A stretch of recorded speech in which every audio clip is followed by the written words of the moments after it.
Hi everyone. In this video, we will study the very first chapter of CA Foundation Business Law, that is Indian Regulatory Framework.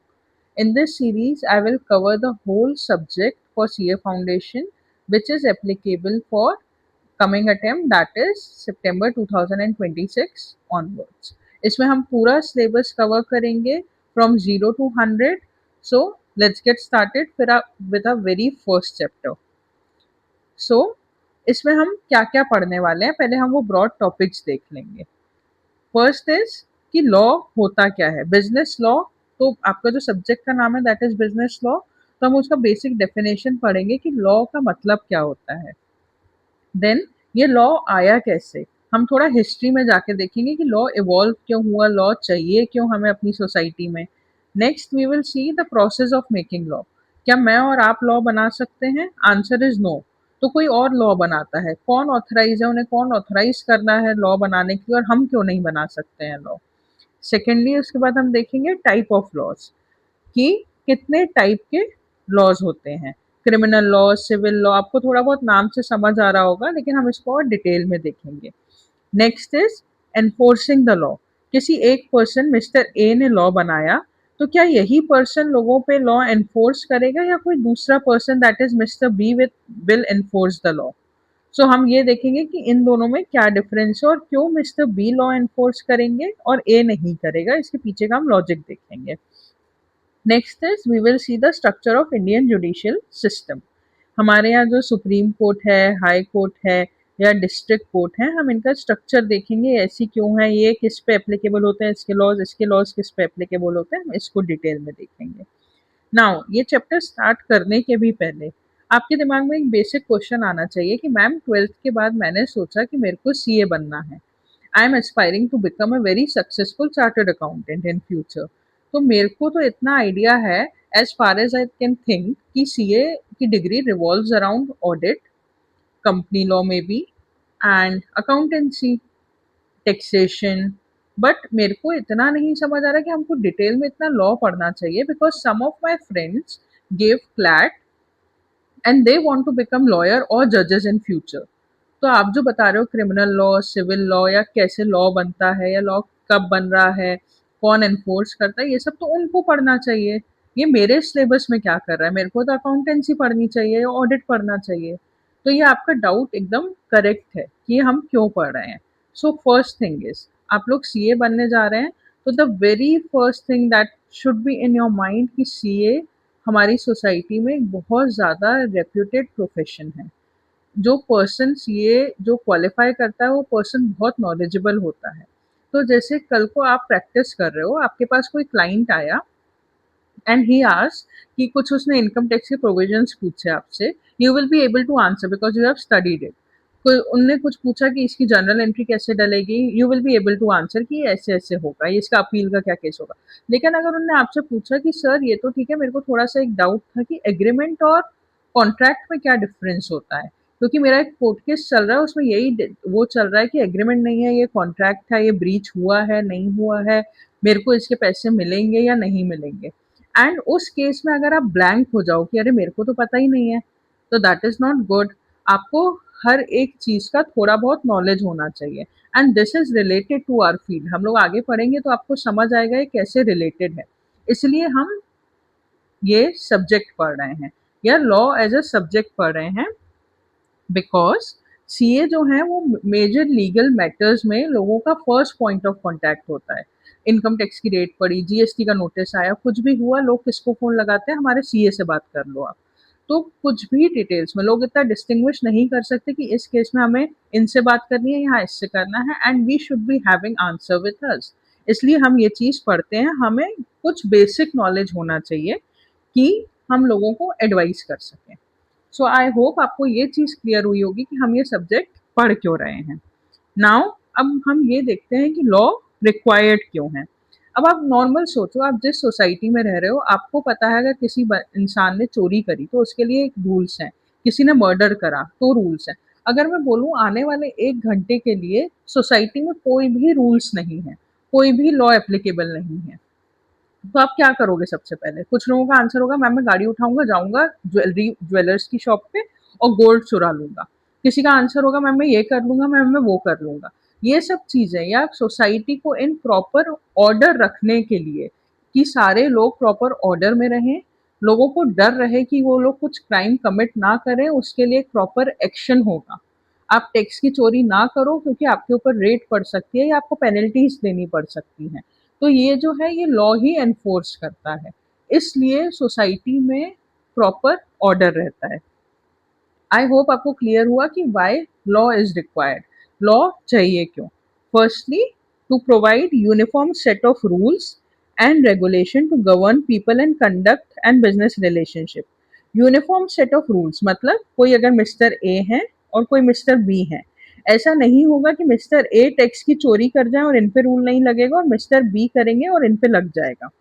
दोनों ने अगर tax की चोरी करी तो दोनों पे सेम पेनल्टी है और दोनों पे सेम क्रिमिनल प्रोसीजर्स हैं। सेकेंडली, हमारी जो सोसाइटी वो धीरे धीरे इवॉल्व हुई है। हम लोग पहले हंटिंग एंड गैदरिंग करते थे, फिर हम एग्रीकल्चर पे आए। ऐसे ही हमारे जो लॉज हैं वो भी धीरे धीरे इवॉल्व हुए हैं।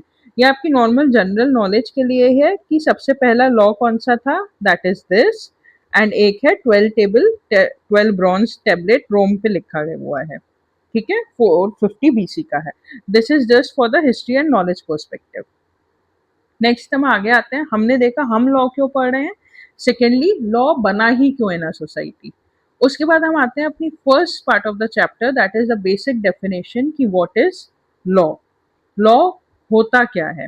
So first is it is a set of obligation and duties imposed by government for securing welfare and providing justice. Indian legal framework, social, political, economical, cultural, vast and diverse society. Now आप मेरे को बोलोगे ma'am कुछ भी समझ नहीं आया, सब ऊपर से बाउंसर गया। अब हम इसे धीरे धीरे डेफिनेशन को ब्रेक डाउन करते हैं, धीरे धीरे समझते हैं। Firstly, what is law? Law is a set of obligations and duties. सबको सेट समझ आता है, सेट का क्या मतलब है, दैट इज अ पेयर, दो चीजों को मिला के अ सेट। यहां तक क्लियर हुआ? Law is a set of obligation and duties. कौन सी दो चीजें मिल रही हैं? That is obligation and second is duty. अब हम देखते हैं कि ऑब्लिगेशन और ड्यूटी में डिफरेंस क्या है। फर्स्टली, ये आपकी ड्यूटी है कि आप टैक्स पे करो, आपकी ड्यूटी है कि आप ट्रैफिक सिग्नल फॉलो करो, ठीक है। लेकिन अगर कहीं संडे को आपके घर के आसपास लिटर क्लीन करने के लिए कोई कैंपेन चल रही है, आप उसके लिए रजिस्टर कर रहे हो, आपने बोला है कि हाँ मैं ये कर दूंगा, तो that is your obligation, you have to do it. आपको किसी ने वो चीज करने के लिए फोर्स नहीं करा है, लेकिन आपने अग्री करा कि आप ये चीज करोगे। तो बेसिक डिफरेंस ड्यूटी और ऑब्लिगेशन में क्या हो गया, ये आपको फोर्स करा हुआ है कि आपको ये चीज करनी ही पड़ेगी। Obligation is you have agreed कि हाँ मैं ये चीज कर दूंगा। Yes, I will help elderly people and your duty is that I will respect national anthem, ठीक है। This is the difference between the obligation and duties. I hope it is clear. So first हो गया हमारा कि it is a set of, set मतलब दो चीजें, obligation and duties. Duties जो हम बाउंड है, हमें करना ही करना है। हो सकता है इसके लिए हमारे ऊपर कुछ रिपरकशंस हो, मे बी मॉनेटरी टर्म्स में, मे बी किसी और टर्म्स में। एंड ऑब्लिगेशन इज मैंने एग्री करा ये चीज करने को। मैं, आप मेरे को बोल नहीं सकते कि आपको ये करना ही करना है। मैंने बोला है, मैं चाहूँ मैं करूँ, मैं चाहूँ मैं नहीं करूँ, लेकिन ड्यूटीज आपको करनी ही करनी है, ठीक है। इतना पार्ट हमको क्लियर हुआ। It is a set of obligation and duties. कौन लगा रहा है हमारे ऊपर ये? अगर आपको मैं बोलूंगी तो आप कुछ एक पॉइंट तक सुनोगे, आपको आपका कोई जूनियर बोलेगा आप नहीं सुनोगे, आपको आपके पेरेंट्स बोलेंगे आप सुनोगे, पड़ोसी बोलेंगे मे बी आप सुनो नहीं सुनो। लेकिन सबके ऊपर ये ड्यूटीज और ऑब्लिगेशन कौन लगा रहा है? That is government. गवर्नमेंट किसके थ्रू लगा रही है ये ड्यूटीज एंड ऑब्लिगेशन? लॉज के थ्रू, कि आपको ये करना ही करना है। तो ये गवर्नमेंट अपने सिटीजन्स को बोल रही है कि आपको ये चीजें करनी ही है, ठीक है। फोर्स क्यों कर रही है गवर्नमेंट ऐसा? जैसे मैंने आपको ऊपर एग्जांपल दिया कि अगर कोई लॉ नहीं होगा तो लोग तो सरेआम चोरी करेंगे, कुछ भी करेंगे, बहुत ही कियोस्क हो जाएगा सोसाइटी में। तो for securing the welfare and providing justice, लोगों का वेलफेयर करने के लिए और जस्टिस देने के लिए, किसी के साथ कुछ भी बुरा ना हो।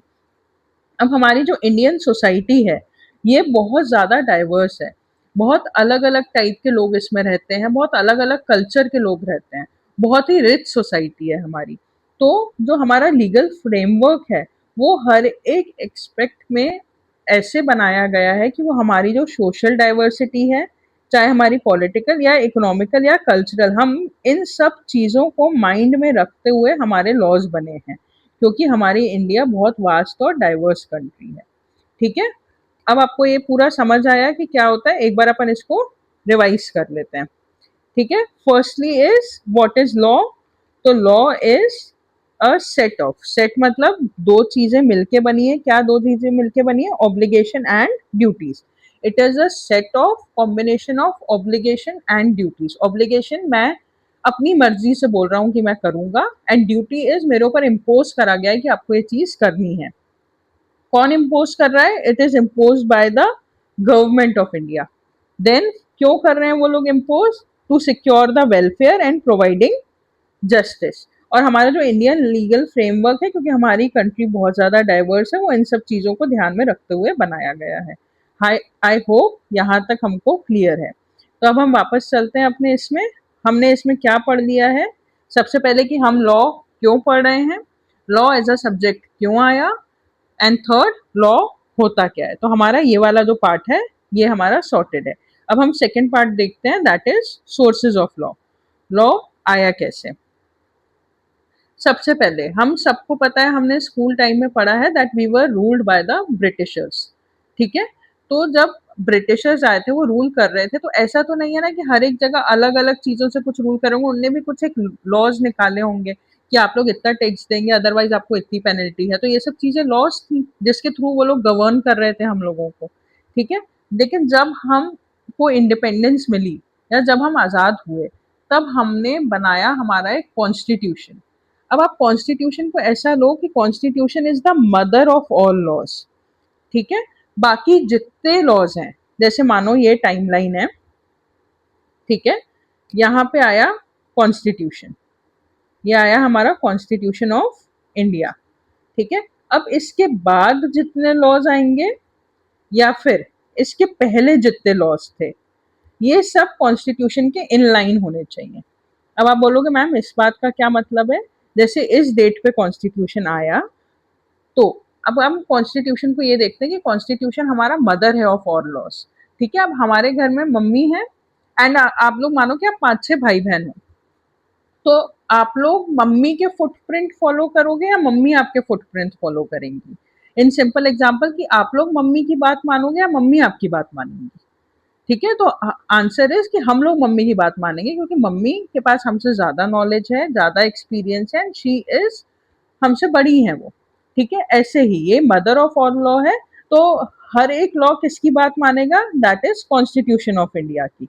तो जितने भी लॉज कॉन्स्टिट्यूशन ऑफ इंडिया के आने के बाद बने हैं या आज डेट तक बन रहे हैं, ये सब in line of constitution of India होने चाहिए। दैट इज, अगर कोई भी लॉ, अगर कॉन्स्टिट्यूशन बोलता है कि ये चीज नहीं होनी चाहिए, लेकिन कोई लॉ वो चीज कर रहा है, तो वो जो लॉ है वो नल एंड वॉइड है। नल एंड वॉइड मतलब उस लॉ की कोई भी मान्यता नहीं है। एंड अब आप पूछोगे मैम ये तो समझ आया कि कॉन्स्टिट्यूशन आया, उस दिन के बाद हम लोग जितने भी लॉ बना रहे हैं वो हम लॉ कॉन्स्टिट्यूशन ऑफ इंडिया को दिमाग में रखकर बना रहे हैं कि वो इसके इन लाइन होना चाहिए।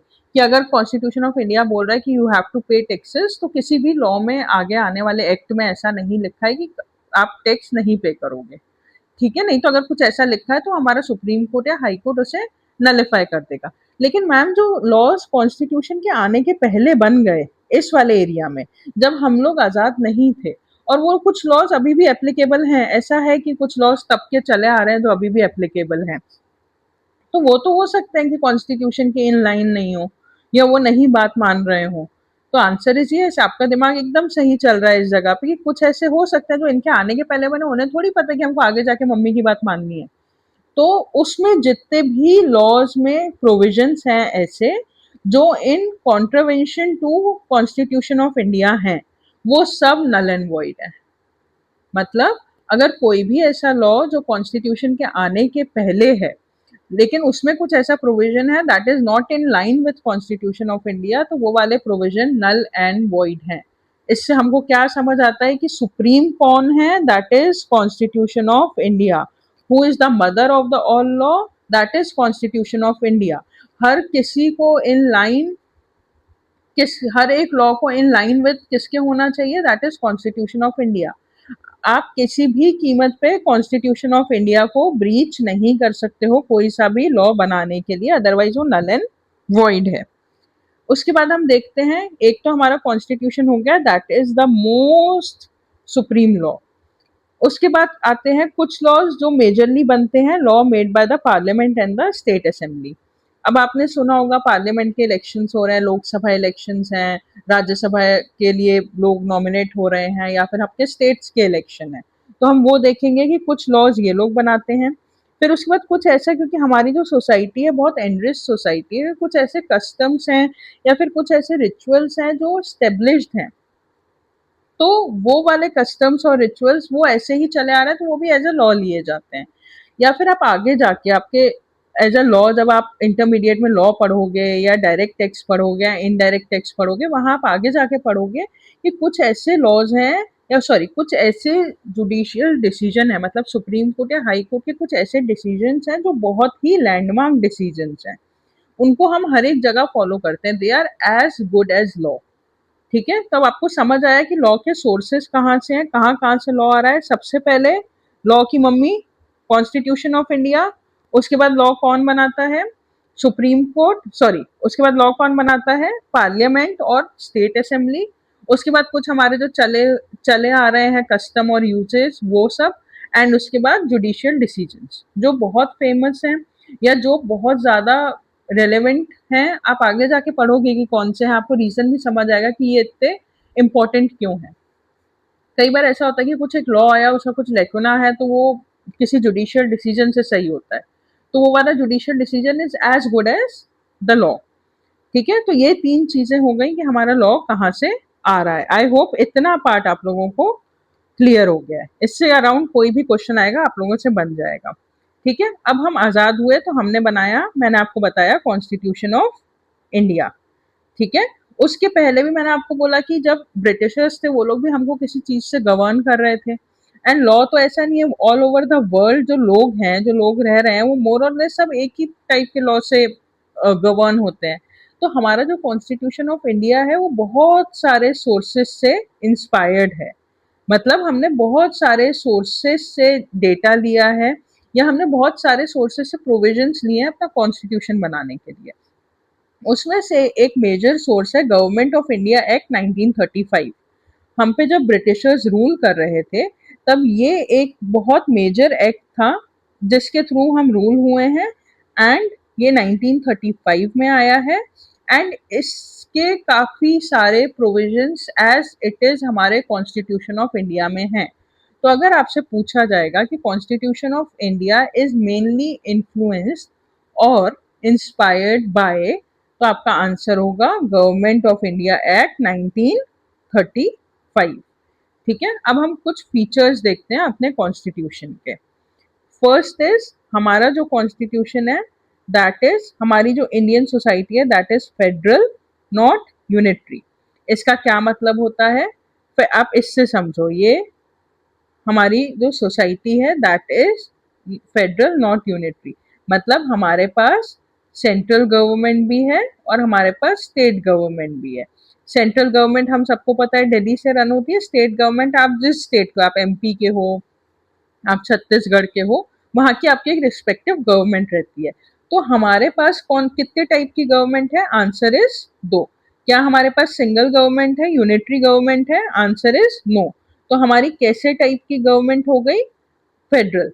जो पावर्स हैं, अब आप पूछोगे मैम गवर्नमेंट तो दो हो गई, लेकिन क्या सेंट्रल गवर्नमेंट के पास और क्या स्टेट गवर्नमेंट के पास पावर इक्वल है, कि ये भी सेम मैटर्स पे लॉ बना सकते हैं, ये भी सेम मैटर्स पे लॉ बना सकते हैं, ये भी सेम पेनल्टीज या टैक्सेस इम्पोज कर सकते हैं, ये लोग भी सेम पेनल्टीज और टैक्सेस इम्पोज कर सकते हैं। तो आंसर इज नो। अब आप कॉमन सेंस से सोचो, अगर मैं बोलूं कि एग्रीकल्चर पे सेंट्रल गवर्नमेंट भी टैक्स लगा लेगी और एग्रीकल्चर पे स्टेट गवर्नमेंट भी टैक्स लगा लेगी। अब अगर कोई ऐसा अपन स्टेट का एग्जांपल ले जहाँ पे सेंट्रल गवर्नमेंट और स्टेट गवर्नमेंट में जो पार्टीज हैं वो सेम नहीं है, तो यहाँ पे कॉन्फ्लिक्ट होगा। ये लोग बोलेंगे हमें 10% टैक्स लगाना है, फॉर एग्जाम्पल ये लोग बोलेंगे हमें 5 लगाना है, तो ऐसे तो लॉज ही नहीं आएंगे। तो इसलिए क्या करा है हमारे कॉन्स्टिट्यूशन ने, जो जिनने हमारे कॉन्स्टिट्यूशन बनाया था उन लोगों ने बहुत दिमाग लगा के ये चीज करी है कि ऐसा हो ही नहीं कि सेंटर और स्टेट में ज्यादा कॉन्फ्लिक्ट आए, तो हम इनका जो रूल करने का या जो इनका गवर्न करने के एरियाज हैं हम उन्हें डिवाइड कर देते हैं। तो इनने क्या करा, इनने 3 लिस्ट बना दी। एक इनने बनाई सेंट्रल लिस्ट, एक इनने बनाई स्टेट लिस्ट, और एक इनने बनाई ज्वाइंट लिस्ट। अब आपको नाम से ही समझ आ रहा है कि कॉन्फ्लिक्ट ना हो, ये इसके अंदर मान लो इन लोगों ने 10 मैटर लिख दिए, 1 2 3 4 5 6 7 8 9 10, कि ये सारे मैटर्स पे कौन रूल बनाएगा या कौन लॉ बनाएगा, सेंट्रल गवर्नमेंट। इसमें स्टेट गवर्नमेंट दखल अंदाजी नहीं करेगी।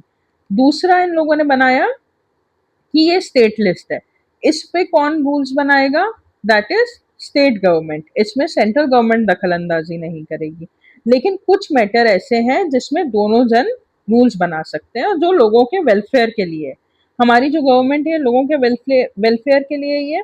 अब जैसे स्टेट में, अब हर एक स्टेट का एग्रीकल्चर, क्योंकि लैंड हर एक जगह अलग अलग है, तो हर एक जगह का एग्रीकल्चर प्रोड्यूस अलग अलग होता है।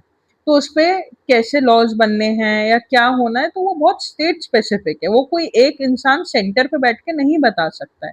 तो इसलिए लॉजिक के हिसाब से एग्रीकल्चर कहाँ जाना चाहिए, स्टेट लिस्ट में।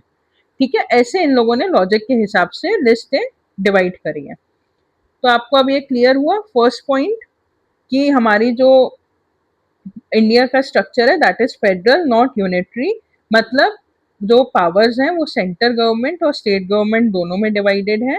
अब आप पूछेंगे मेरे से नेक्स्ट क्वेश्चन, मैम ऐसा है क्या दोनों में 50-50% डिवाइडेड है? तो answer is no. Centre government को ज्यादा पावर मिली हुई है और स्टेट गवर्नमेंट को कम पावर मिली हुई है।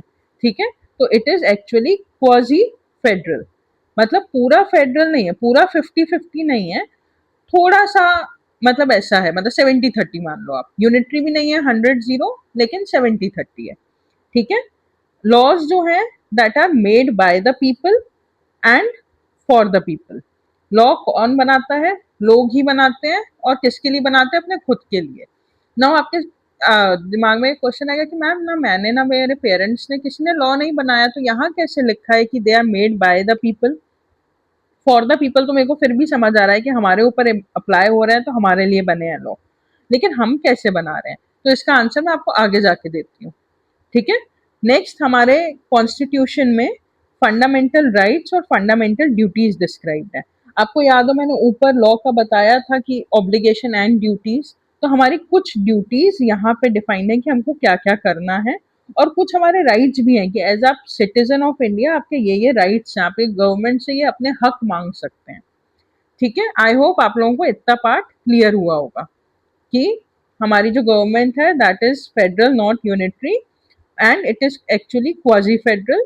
Law are made by the people for the people. Made by the people हम लोगों को अभी पढ़ना है, इसमें कुछ फंडामेंटल राइट्स हैं जो हमारे हक हैं, और कुछ फंडामेंटल ड्यूटीज हैं जो हमको एज अ सिटीजन अपनी ड्यूटीज पूरी करनी है।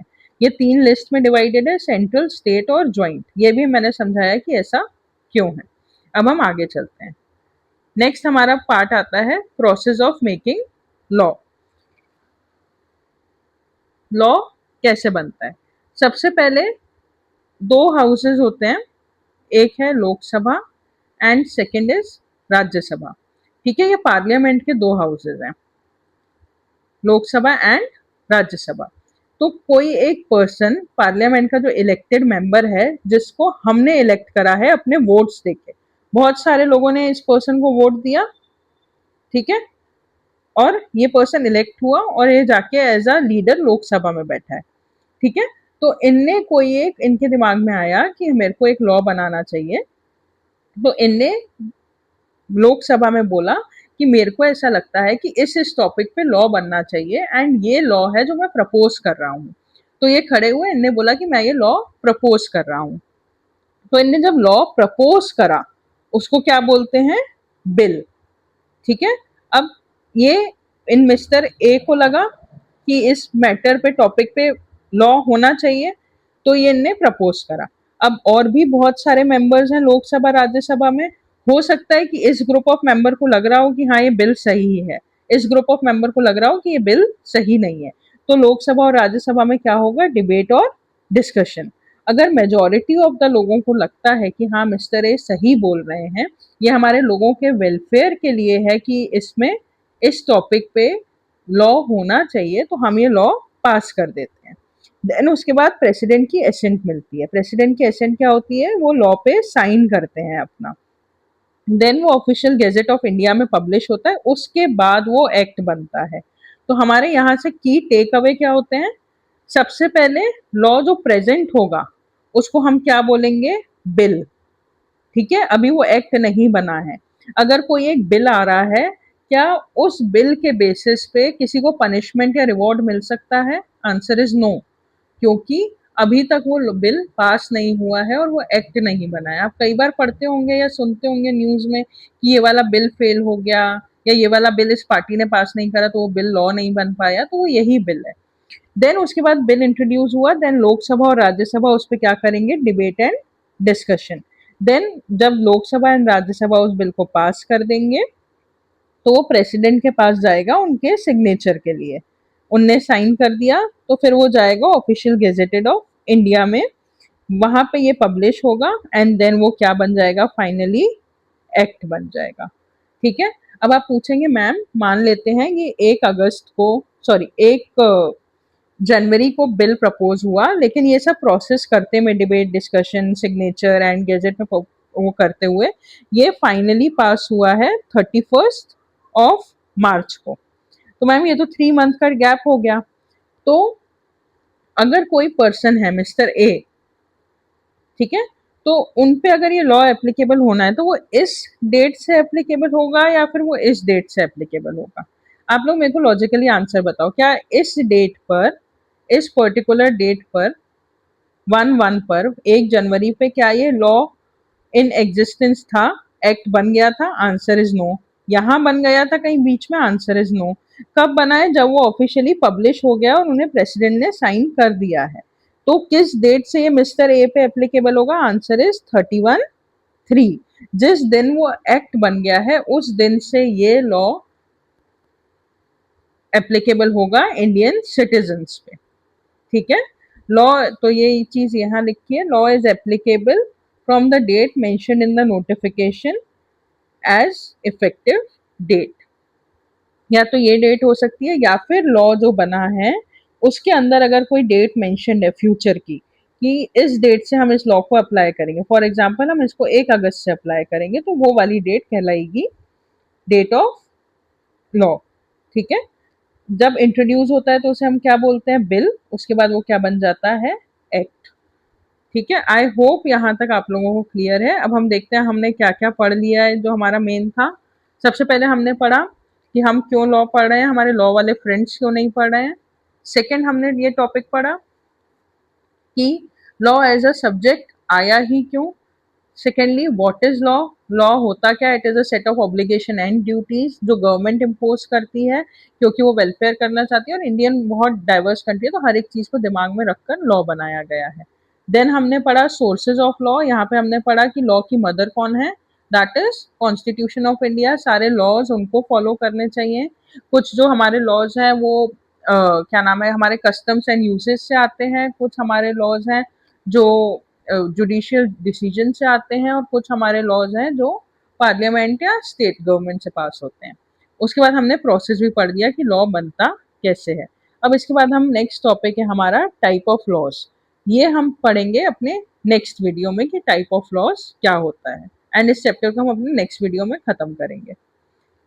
अगर आपने यहाँ तक पढ़ दिया है तो watch it once more time, revise it. आपके पास कोई भी डाउट है, mention them in the comment section, और ping me on Telegram or on my WhatsApp. I will help you to clear that out. Okay. Thank you so much for watching till now.